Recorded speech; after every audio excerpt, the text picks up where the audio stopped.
Chennai Silk Saree Sale. Latest collections at unbelievable prices. Up to 50% offer or branded gifts. Srinagar, Velachery, Cropate and Thiruvallur. அப்படியே wallpaper எடுத்து காமிச்சிட்டீங்கன்னா அடடா black white எப்படி தலைவரே இது எப்படி இந்த மொமெண்ட் நடந்தது? இன்னைக்கு சீன் இருக்கு கண்டிப்பா எடுத்துருவோம் அப்படின்னு சொல்லிட்டு அடடா சீனை பர்ஃபார்ம் பண்ணி முடிச்சிட்டதுக்கு அப்புறம் அப்ரிஷியேட் பண்ணாரு.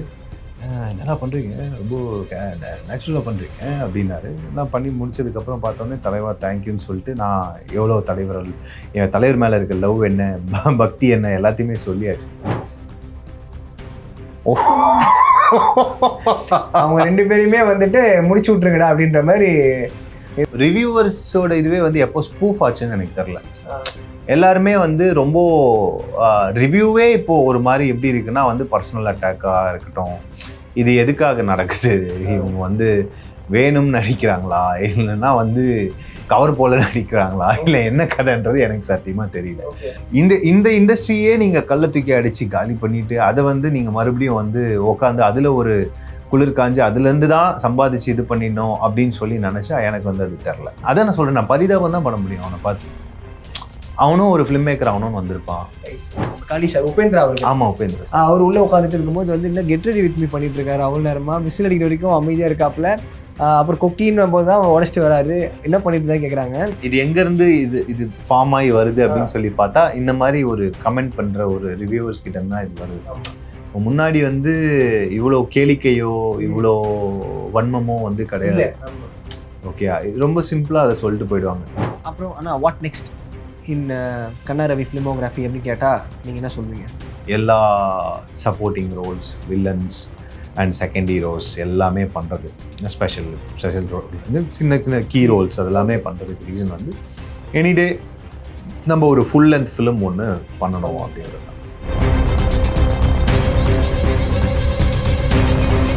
நான் வந்து எதை கேட்கணும்னு இல்லையோ டக்குன்னு நாங்கள் உள்ளே வரும்போது உங்கள் ஃபோன் வால்பேப்பரை பார்த்து ஸ்டன் ஆகிட்டேன், செதறிட்டேன். அப்படியே வால்பேப்பரை தூக்கி காமிச்சிட்டிங்கன்னா செதறிட்டோம் நாங்களாம்.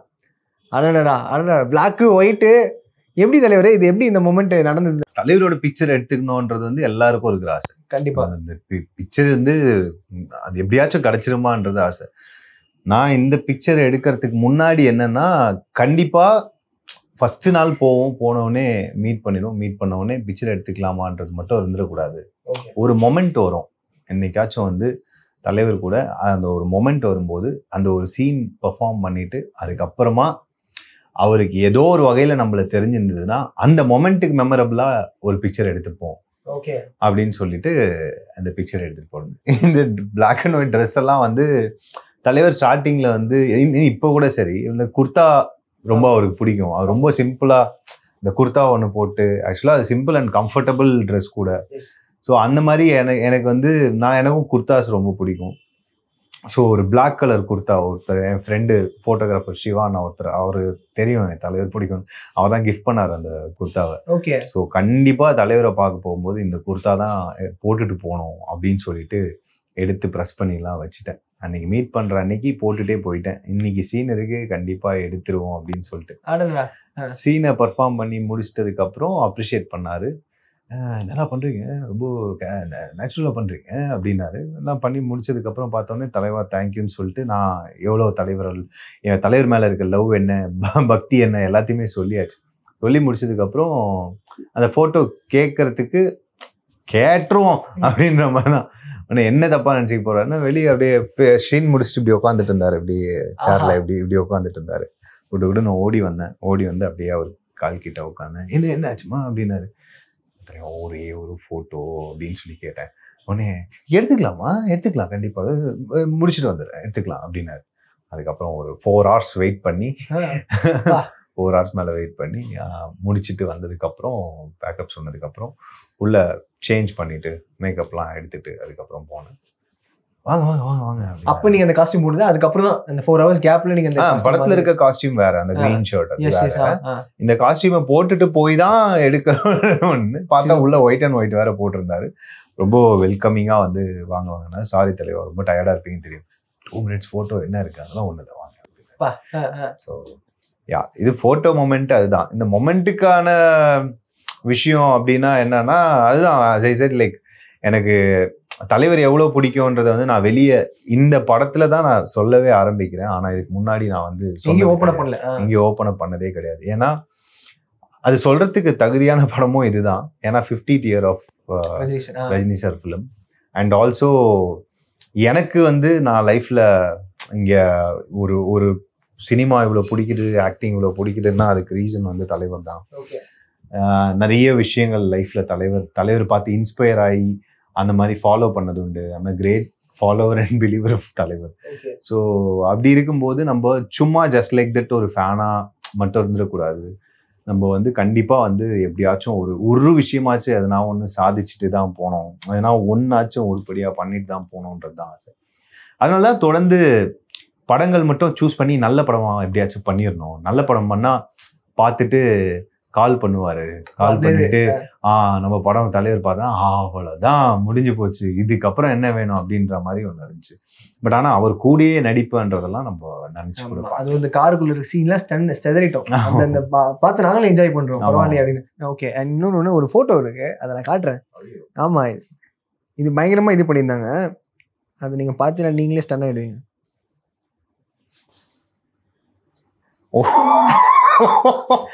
அவங்க 2 பேருமே வந்துட்டு முடிச்சு விட்டுருங்கடா அப்படின்ற மாதிரி ஏதோ ஒண்ணு பண்ணிட்டு இருக்காங்க.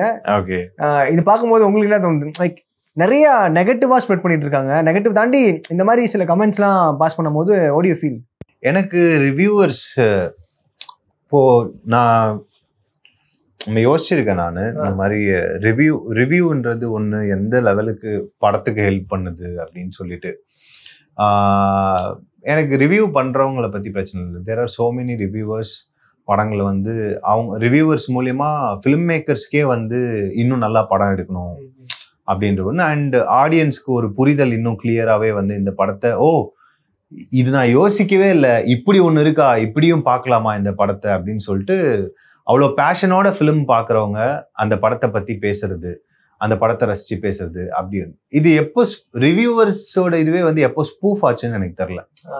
எல்லாருமே வந்து ரொம்ப ரிவ்யூவே இப்போ ஒரு மாதிரி எப்படி இருக்குன்னா வந்து பர்சனல் அட்டாக்காக இருக்கட்டும், இது எதுக்காக நடக்குது, இவங்க வந்து வேணும்னு நடிக்கிறாங்களா இல்லைன்னா வந்து கவர் போல நடிக்கிறாங்களா இல்லை என்ன கதைன்றது எனக்கு சத்தியமா தெரியல. ஸோ இது என்ன ரீசன்றது எனக்கு வந்து சீரியஸா எனக்குமே புரியல. ஏன்னா படம் வந்து ஃபேமிலி ஆடியன்ஸ் பார்த்தப்போ நல்லா இருந்துச்சு படம் அப்படின்னு, இவங்க சொல்ற அளவுக்கு படம் இல்லை அப்படின்னு இருந்துச்சு. ஸோ இவங்க இவ்வளோ பேடுன்னு சொல்ற அளவுக்கு கண்டிப்பா படம் கிடையாது, படம் வந்து நல்லா தான் இருந்துச்சு. ஸோ நாங்கள் இன்னும் எக்ஸ்பெக்ட் பண்ணோம், அது உண்மைதான். பட் ஆனால் வந்து படம் எங்களுக்கு ஜாலியாக போச்சு, நல்லா தான் இருந்துச்சு அப்படின்ற மாதிரி தான் தோணுச்சு. அப்போ தான் எனக்கு வந்து தோணுச்சு, இது வந்து வழக்கமாக இப்போ ஒரு படத்தை பற்றி பேசும்போது இப்போ இந்த படத்துக்கு இவங்க பண்ணுறதுக்கு பண்ணாமே இருந்திருக்கலாம், இதை வந்து இப்படியே இருந்திருக்கலாம் அப்படின்னா வந்து அது எப்படி இருக்குன்னா ரொம்ப ஒரு மாதிரி இந்த மாதிரி நெகட்டிவிட்டி இருக்குல்ல, இது ரொம்ப இன்ஃபெக்ஷியஸ். இது ஏதாவது ஒரு வகையில வந்து உங்களை மற்றவங்களுக்கு இது வந்து ஹெல்ப் பண்ணுதான்னு கேட்டா இல்ல. உங்களுக்கு காசு வருது, அதுல இருந்து நீங்க சாப்பிடுறீங்க, ஓகே. நீங்க எதுல இருந்து சம்பாதிக்கிறீங்க? இந்த வீடியோ மூலமா. இந்த வீடியோ எதை பத்தி பண்றீங்க? சினிமா படத்தின் மூலமா, சினிமா மூலமா தான் சம்பாதிக்கிறீங்க. யாருக்கு பண்றீங்க? மக்களுக்கு பண்றீங்க. சினிமா யாருக்கு பண்றோம்? மக்களுக்கு பண்றோம். இப்போ இதுல வந்து நீங்க சினிமா மேலேயே கழுத்துக்கு அடிச்சீங்கன்னா முன்ன மாதிரி சினிமா இப்ப இருக்கிறது இல்ல. நல்லா பாத்தீங்கன்னா எல்லாருமே தியேட்டருக்கு போறதுக்கே ஏன் யோசிக்கிறாங்கன்னா இந்த மாதிரி இப்போ ஒரு நெகட்டிவிட்டியை கலக்கி விட்டு இவங்க வந்து என்ன பண்ண ஆரம்பிச்சுன்னா இது ஆடியன்ஸோட மைண்ட் செட்ல இப்போ வர ஆரம்பிச்சிச்சு.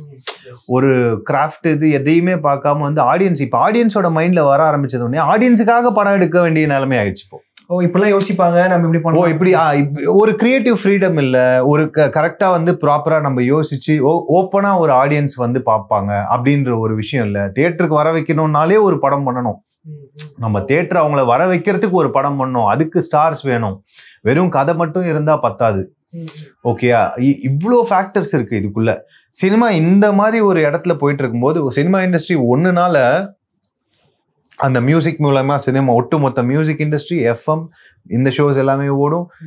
அதுல இருந்து வர டான்ஸ் மூலியமா எல்லா இன்ஸ்டாகிராமர்ஸ் இவ்வளவு எல்லாம் பண்ணுவாங்க, வர சீன்ஸ் மூலியமா ரிவ்யூ இருக்கு. இது எவ்வளவு பெரிய இண்டஸ்ட்ரி, இது மூலியமா எத்தனை பேர் பயனடைறாங்க. எத்தனை பேர் பிழைக்கிறாங்க. இந்த இண்டஸ்ட்ரியே நீங்க கல்லை தூக்கி அடிச்சு காலி பண்ணிட்டு அதை வந்து நீங்க மறுபடியும் வந்து உட்காந்து அதுல ஒரு குளிர் காஞ்சு அதுல இருந்து தான் சம்பாதிச்சு இது பண்ணிடணும் அப்படின்னு சொல்லி நினைச்சா எனக்கு வந்து அது தெரில. எனக்கு வந்து அவங்க நிலைமையை வந்து ரொம்ப கவலைக்கிடமா தான் இருக்கு எனக்கு. அதுக்கு மீறி எனக்கு அவங்க பரிதாபம் தான் பட முடியுது அவங்கள பார்த்து. எனக்கு வேற எதுவுமே கோவம் வரலண்ணா. ஒரு பாயிண்ட்டுக்கு அப்புறம் என்ன முன்னாடி வந்துச்சு எனக்கு.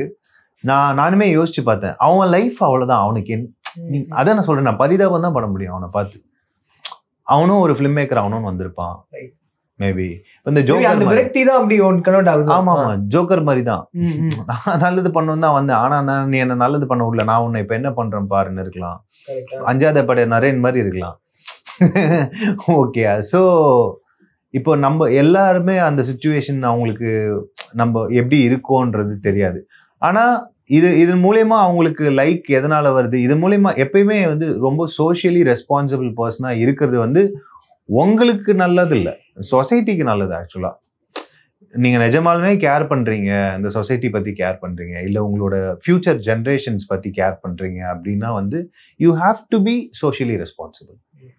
நீங்க வந்து தெரிஞ்சோ தெரியாமையோ ஒரு சின்ன விஷயத்த கூட பண்றதுக்கு முன்னாடி இது எப்படி இருக்கும்ன்றத யோசிச்சு பார்த்துட்டு பண்ண முடிஞ்சதுன்னா பண்ணலாம், இல்லைன்னா அதுக்கு பாதகம் வராம இது பண்றது பண்ணிட்டு போகலாம். இந்த ரிவ்யூ விஷயம் பொதுவா எப்படி இருக்குன்னா, எல்லாரையும் தூக்கி வச்சு கொண்டாடுறதும், இவங்க இதை ரொம்ப கலாய்ச்சிட்டு இதுல வந்து ஈஸியா வந்து இதுல இருந்து வெளியே போறதும் அது வந்து சரியில்லை. அதுக்கு நான் இவங்களை வந்து நீ படம் பண்ணி காட்டு, 5 நிமிஷம் படம் பண்ணி காட்டுலாம் சொல்ல மாட்டேன். அது வராததுனால தான் நீங்க ரிவ்யூ பண்றீங்க, அவ்வளவுதான். ரொம்ப சிம்பிள். இதுல முடிஞ்சா நீங்களே வந்து படத்துலயே நடிக்கிறீங்க.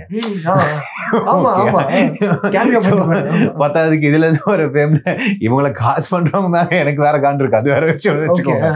ஸோ எண்ட் ஆஃப் த டே இருக்கிற தொழில் மேலேயே தூக்கி அடிச்சுட்டு பண்றது வந்து தெரில. அது வந்து அதான் சொல்றேன், அவங்களை பார்த்து பரிதாபம் தான் பட முடியுது. சிறப்புண்ணா. இப்ப நாங்க பார்த்த வரைக்கும் அந்த காளிஷா இருக்காப்ல, அது ஒரு மீமா வந்து பார்த்துருப்பீங்கன்னு நினைக்கிறேன். என்ன உள்ள அந்த இவரு காளிஷா உபேந்திரா அவருக்கு, ஆமா உபேந்திரா, அவர் உள்ள உட்காந்துட்டு இருக்கும்போது வந்து என்ன கெட் ரெடி வித் மீ பண்ணிட்டு இருக்காரு. அவ்வளவு நேரமா விசில் அடிக்கிற வரைக்கும் அமைதியா இருக்காப்ல. அப்புறம் கொக்கின்னு போதுதான் அவன் உடச்சிட்டு வராரு, என்ன பண்ணிட்டு தான் கேக்குறாங்க. இதெல்லாம் பார்க்கும்போது ஏன் இப்படி ஒரு காமிக்கலா இது திருப்பிறீங்க அப்படின்ற மாதிரி ஏதாவது உங்களுக்கு தோணுதா? இது கேள்விப்பட்டீங்களா இந்த சீனா? இல்ல இந்த மீம் நான் கேள்விப்படல. பட் அதான் அகைன் தான் இது எங்க இருந்து இது ஃபார்ம் ஆகி வருது அப்படின்னு சொல்லி பார்த்தா இந்த மாதிரி ஒரு கமெண்ட் பண்ற ஒரு ரிவ்யூவர்ஸ் கிட்ட தான் இது வருது. முன்னாடி வந்து இவ்வளோ கேளிக்கையோ இவ்வளோ வன்மமோ வந்து கிடையாது. ஓகே, ரொம்ப சிம்பிளா அதை சொல்லிட்டு போயிடுவாங்க, இது லாஜிக்கே இல்லைங்க அப்படின்ட்டு போயிடுவாங்க. இல்லைங்க எனக்கு அதெல்லாம் எனக்கு ஒர்க் ஆகலைங்கன்ட்டு போயிடுவாங்க, எனக்கு பிடிக்கலங்க அப்படின்ட்டு போயிடுவாங்க. இப்போ வந்து அவர் இந்த சட்டை போட்டிருந்தாரா அந்த சட்டை இதெல்லாம் எங்க இருந்து வருதுன்னா இதை உட்காந்து இவங்க டியூஷன் எடுக்கிறதுனாலதான் வருது. ஓகே, இவங்க லைட்டா ஒரு எப்படி சொல்றது கீ பண்றதுனால அது அதுக்கு அத்தனை பேர் இப்ப பாக்குறாங்க. இப்ப மக்களுமே நான் சொல்றேன், இத்தனை பேரும் வந்து ஒரு ரிவ்யூவர்ஸை பார்த்துட்டு படம் போறாங்க அப்படின்னும் போது நம்மளுக்கு அது இப்போ இதை பார்க்கறத இண்டஸ்ட்ரியா வந்து அவங்க நிஜமாலுமே வந்து கன்சிடர் பண்றாங்க. ஓ இதெல்லாம் ப்ராசஸ் போல இருக்கு, ஒரு படம் வந்தா ஆடியன்ஸ் ரிவ்யூவும் ரிவ்யூவர்ஸோட ரிவ்யூவும் பார்த்துட்டு தான் நம்ம படத்துக்கு போனோம். ஒரு கிரைட்டீரியா ஆயிடுச்சு. ஆமா ஒரு மாதிரி கருத்து திணிப்பு அதுல இருக்கு. ஆனா அதான் இது இங்க இருந்து எடுக்கிறதுன்றதை தாண்டி இதுவே ஃபேட் ஆயிடும்ன்றதுதான் என்னோட தாட்டு. ஏன்னா இப்ப ஆடியன்ஸுக்கு பெட்டரா சென்ஸ் இருக்கு, ஆடியன்ஸ் வந்து ரிவ்யூவர்ஸை விட பெட்டராகவே யோசிக்கிறாங்க என்னை பொறுத்த வரைக்கும். ஸோ அவங்களுக்கு வந்து இன்னைக்கு இந்த வாரம் இந்த வீடியோவை போட்டு ஆகணும், வேற வழியே இல்லை. அதுக்கு என்ன வாச்சும் பேசி ஆகணும், வேற வழியே இல்லை. ஆடியன்ஸுக்கு அப்படி கிடையாது. நிஜமாலுமே சினிமா பார்க்குறவங்களுக்கு வந்து அவங்க ஜென்யூனா, நான் எல்லா ரிவ்யூவர்ஸும் சொல்ல, ஒரு சிலர் வந்து ரொம்ப ஜென்யூனா போடுறாங்க. ஈவன் நான் பார்க்குறேன் ஒரு சில ப்ரொஃபைலில் இருக்கிற அம்மா பையன் பேசி போடுறது, ஸோ ஹஸ்பண்ட் அண்ட் ஒய்ஃப் பேசி போடுறதுலாம் அவ்வளோ ஆர்கானிக்காக நல்லா இருக்கு பார்க்க. அது ரொம்ப உண்மையா இருக்கு, ரிலேட் பண்ணிக்க முடியுது. எந்த ஒரு தனிப்பட்ட தாக்குதலோ எதுவோ அது கிட்ட இல்லை. இதுல வந்து அது இல்லை. So let's talk about Kanna Ravi. So before and after, அந்த கூலிக்கு முன்னாடி நம்ம நிறைய பண்ணியிருக்கோம், மண்டேலால தனியாக பர்ஃபார்மன்ஸ், அதில் பார்க்கும்போது அந்த ஃபோட்டோ வைக்கணும், அவர் தானே இவர் அப்படின்ற மாதிரி. ஏன்னா அது ஒரு முறுக்கு மீசை அப்படின்னும் போது கொஞ்சம் மாதிரி டிஃப்ரெண்டாக இருக்கும். நீங்களே சொல்லியிருப்பீங்க என்னோட லுக்கு கொஞ்சம் வேறு படங்களை மாறினால என்னை ஐடென்டிஃபை பண்ணுறது கொஞ்சம் இது பண்ணுறாங்க அப்படின்ற மாதிரி சொல்லியிருப்பீங்க. ஸோ இப்போ உங்களுக்கு அந்த மக்கள் ஆடியன்ஸ் வந்து ரெக்கக்னைஸ் பண்ணுற அளவுக்கு வந்திருக்கீங்க, கண்ணா ரவின்னு பேர் ரெஜிஸ்டர் ஆயிருக்கு. ஹவ் ஹாப்பி, ஒரு ஆர்டிஸ்டா ஒரு ப்ரௌடா இருக்கும்ல, அந்த மொமெண்ட்டை பத்தி ஷேர் பண்ணுங்க. எப்படி எனக்கு வந்து ஆக்சுவலா எனக்கு ரைட் ஃப்ரம் ஷார்ட் ஃபிலிம் பண்ற டைம்ல இருந்தே எனக்கு ஹாப்பி தான். ஏன்னா எனக்கு ரெகக்னைஸ் பண்ணலன்னா எனக்கு சூப்பர்னு தான். அப்படியா? ஆமா, ஆக்சுவலா எனக்கு அது என்ன புதுசா இருக்கு. எனக்கு வந்து பெருசா அந்த இதெல்லாம் கிடையாது. வந்து நின்று போட்டோ எடுத்துக்கணும் அப்படின்லாம் இருக்காது. நான் பார்க்கும்போது என்னோட பிலிமோகிராஃபி எடுத்து பார்க்கும்போது இந்த படத்துல இருந்து பிக்சர் எடுத்து வச்சோம்னா எனக்கு கமல் சார் ஒரு இன்ஸ்பிரேஷன், அந்த மாதிரி ஒரு கிறிஸ்டியன் பேல ஒரு இன்ஸ்பிரேஷன் அப்படின்னும் போது ஒவ்வொரு படம் பார்த்து நம்ம சொல்லுவோம்ல, இப்ப கமல் சார் இந்த லுக்கை பார்த்து இது வருமாண்டி, இது தேவர் மகன் அப்படின்னு சொல்லுவோம். அந்த மாதிரி எனக்கு ஒரு இன்ஸ்பிரேஷன் உண்டு. ஏன்னா அதுக்குதான் சினிமாக்கே வந்தது. டிஃப்ரெண்ட் ரோல்ஸ் பண்ண, டிஃப்ரெண்டா நம்மளை பார்க்க, அந்த புது ஒரு வித்தியாசமான நம்மளுக்கு பரிச்சயமே இல்லாத ஒரு மனுஷங்களோட லைஃபை வந்து நம்ம ஸ்கிரீன்ல ரெப்ரசன்ட் பண்ண அந்த பர்சனா இருக்க. ஸோ அப்படி இருக்கும்போது வந்து எனக்கு அது ஓகேவா தான் தெரியுது. எனக்கு ரொம்ப நாளா வந்து இதுதான் சொல்லுவாங்க, எங்கேயோ பார்த்திருக்கேன் குமரகுரு, அந்த மாதிரி தான் சொல்லுவாங்க. எங்கேயோ பார்த்திருக்கேன் தம்பி உங்களை.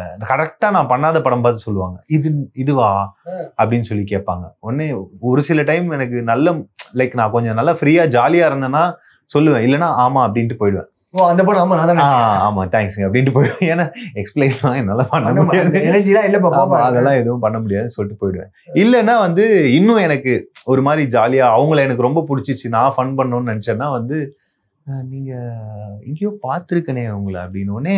அப்போ எனக்கு அந்த ஸ்பாட்ல புரியல, எனக்கு நானா என்னைய கேக்குறீங்க, எங்க புரியலையே, நான் இந்த ஏரியாவுக்கு தான் ஃபர்ஸ்ட் டைம் வரேன் அப்படின்னா, இல்ல மீடியா பர்சன் தான் நீங்க. இல்லைங்க நான் சிவில் கன்ஸ்ட்ரக்ஷன் வச்சிருக்கேன். ஆக்டரா? நானா? டே பாடுறா கேட்டுக்கூடா, ஆக்டர் மாதிரி இருக்கணும் அப்படின்னு சொல்லிட்டு போயிடுவேன். ஓ அப்படியே ஸ்பாட்ல பிராங்க் பண்ணிட்டு போயிடுவேன்.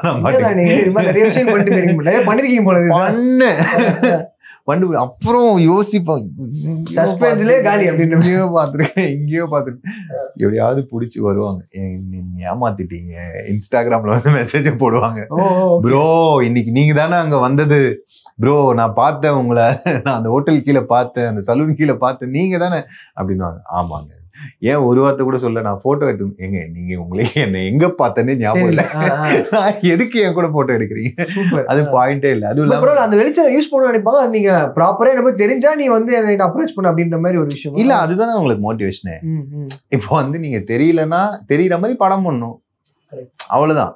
இப்ப தெரியற மாதிரி படம் பண்ணா ஓகே, அது தெரியலன்னா தெரியல, என்ன நீங்க பண்ண பண்றதுக்கும் தெரியல, அவ்வளவுதான், ஓகே தான். அது பரவாயில்ல. இப்ப எப்படி இருக்கு ஆஃப்டர் கூலி? இப்ப கூட வரும்போது கண்டுபிடிச்சிடுறாங்க. சூப்பர். ஆமா, நானும் மாறு வேஷத்துல எல்லாம் சுத்தலான்னு பார்த்தா மாறு வேஷம் வந்து பிளாஷ்பேக்ல இருக்குன்றதை மறந்துட்டேன் நான். ஸோ கிளீன் ஷேவ் எடுத்தாலும் மாட்டிக்குவேன் இப்போ, அந்த மாதிரி இருக்கு. பட் ஆனால் ஹாப்பி தான். ஏன்னா இப்போ படம் பார்த்தவங்க வந்து இப்போ ஒரு பெரிய படம் இதுல இருக்கும் அப்படி இருக்கும்ன்றதை பார்க்கும்போது நல்லா நடிச்சிருந்தீங்க, அந்த படத்துல வருவீங்கல்ல அப்படின்னு கேட்டாங்கன்னா மனசு வலிச்சிரும். ஐயோ நான் வருவேனா அந்த படத்துல, அப்ப நடிச்சனே அது என்ன ஆகுறது அப்படின்ற மாதிரி. ரொம்ப நல்லா நடிச்சிருந்தீங்கன்ற வார்த்தை கேட்கும்போது ரொம்ப சந்தோஷமா இருக்கு. ஸோ எங்க அப்பா அடிக்கடி சொல்லிட்டே இருப்பாரு, இந்த மாதிரி இதெல்லாம் தெரியற மாதிரி படம் பண்றா, முதல்ல இருந்து நீ யாருன்னா நான் கூகுள் பண்ணி எடுத்து இந்த போட்டோ எல்லாம் காட்ட வேண்டியதா இருக்கு அப்படின்ற மாதிரி சொல்லுவார். இனிமே அந்த பிரச்சனை இருக்காது. சூப்பர். அவங்க படம் பார்த்துட்டு என்ன சொன்னாங்க? அப்பா அம்மா செம்ம ஹாப்பி. அவங்க அதான் சொன்னாங்க. அவங்க வந்து ஸ்டார்டிங் லொகேஷன் அந்த படத்துல இருக்குன்னு சொன்னப்பயே வந்து நான் வந்து சொல்லிட்டேன் அவங்க கிட்ட. எங்க அப்பாவும் அம்மாவும் செம்ம கியூரியஸ், டேய் உண்மையை சொல்லி என்ன ரோல் எவ்வளவு பெரிய ரோல், நல்ல படம் ஃபுல்லா வருவியா, எவ்வளவு பெரிய ரோல் அவ்வளவுதான், படம் வரும்போது பாத்துக்கோங்க.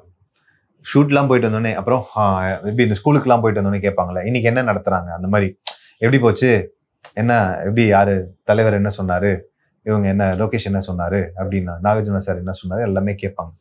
நான் இன்ச் கூட ஓப்பன் பண்ண மாட்டேன் வீட்டில். அமைதியா நல்லா போச்சு படம் வரும்போது பாருங்க அப்படின்னு சொல்றேன்.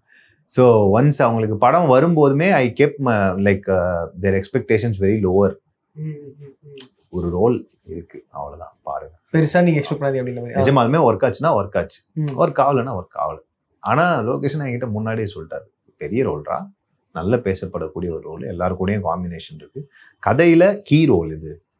ஸோ அதனால சரிங்க ஓகே, நான் யாருக்கிட்டையும் சொல்ல, படம் வந்து நடந்து அது ரிசீவ் ஆச்சுன்னா தான் அது வந்து நம்மளுக்கு இது, ஆடியன்ஸ் தான் நம்ம கிட்ட சொல்லணும் நல்ல ரோல். நான் ஒரு நல்ல ரோல் பண்ணியிருக்கேன்னு நம்ம சொல்ல முடியாது, ஆடியன்ஸ் சொல்லணும். இதுலயே நிறைய பேர் கருத்து வேறுபாடு இருக்கும், இது எப்படி நல்ல ரோல் ஆகும், சரி உனக்கு நல்ல ரோல் இல்ல உனக்கு நல்ல ரோல், அவ்வளவுதான், அப்படியே எடுத்துட்டு போயிட வேண்டியதான். அவ்வளவுதான். அவங்க சொன்னா அதுக்கு நம்ம டைம் வேஸ்ட் பண்ணலாம்ன்ற மாதிரி சொல்றீங்க. ஆமா. அப்புறம் ஆனா what next in Kanna Ravi filmography அப்படின்னு கேட்டா நீங்க என்ன சொல்வீங்க? நான் கடந்த ஒரு 2 வருஷமா வந்து ரத்த சாட்சி ரிலீஸ் ஆன டைம்ல இருந்து நெக்ஸ்ட் ப்ராஜெக்ட் தனியா எனக்கு லீடா பண்ணணும்ன்றது தான் கோல். அதுக்காக தான் இந்த எல்லா supporting roles, villains and second heroes எல்லாமே பண்றது. ஸ்பெஷல் ரோல், சின்ன சின்ன கீ ரோல்ஸ் அதெல்லாமே பண்றதுக்கு ரீசன் வந்து எனிடே நம்ம ஒரு ஃபுல் லென்த் ஃபிலிம் ஒன்று பண்ணணும் அப்படின்றது தான். அதுக்கான ப்ராசஸ் ஃபார் த பாஸ்ட் 2 இயர்ஸாக போயிட்டு இருக்கு. நான் கதை கேட்டுக்கிட்டே இருக்கேன். இப்போ ஒரு சில கதைகள் ஓகே ஆயிருக்கு. இதுக்கு முன்னாடி ப்ரொடக்ஷன் ஹவுஸ் இருந்தது இல்லை, இப்போ ப்ரொடக்ஷன் ஹவுஸே கதைகளோட வராங்க. ஸோ நல்லபடியா தலைவரோட ஆசீர்வாதத்தால எல்லாமே நல்லபடியா நடக்குது. ஏதோ நிறைய சொல்றாங்க, ஏதோ பெரிய ஏதோ ஒரு ப்ராஜெக்ட்லாம் கம்ப்ளீட் ஆனு சொல்றாங்க. என்னன்னே தெரியல, ரூமராவே சொல்றாங்களா என்ன கதைன்னு? இல்ல அதெல்லாம் எதுவுமே நான் என் கையை தொட்டு எந்த ஃபார்ம்லயும் சைன் போடல சாமி. நான் சத்தியமா சைன் போடல, இன்னும் எதுவுமே சைன் போடல. நான் எதுவும் சைன் போடல. பேச்சுவார்த்தை தான் போயிட்டு இருக்கு. எல்லாத்துக்கும் சேர்த்து நான் சொல்றேன், பேச்சுவார்த்தை தான் போயிட்டு இருக்கே தவிர சும்மா அஃபிஷியலா எதுவுமே இல்ல. அது வந்து நான் எதுக்கு வச்சுக்கிட்டு சொல்லாம இருக்க போறேன். கண்டிப்பா இல்ல அது அதான் சொல்றேன், சொன்னா பிளஸ் தான் எனக்கு. நான் ஏன் இதை ஹைட் பண்ணும்? நிஜமாலுமே அஃபிஷியலா எதுவுமே கிடையாது. Chennai Silks Saree Sale. Latest collections at unbelievable prices. Up to 50% offer or branded gifts. Srinagar, Velachery, Cropate and Thiruvallur.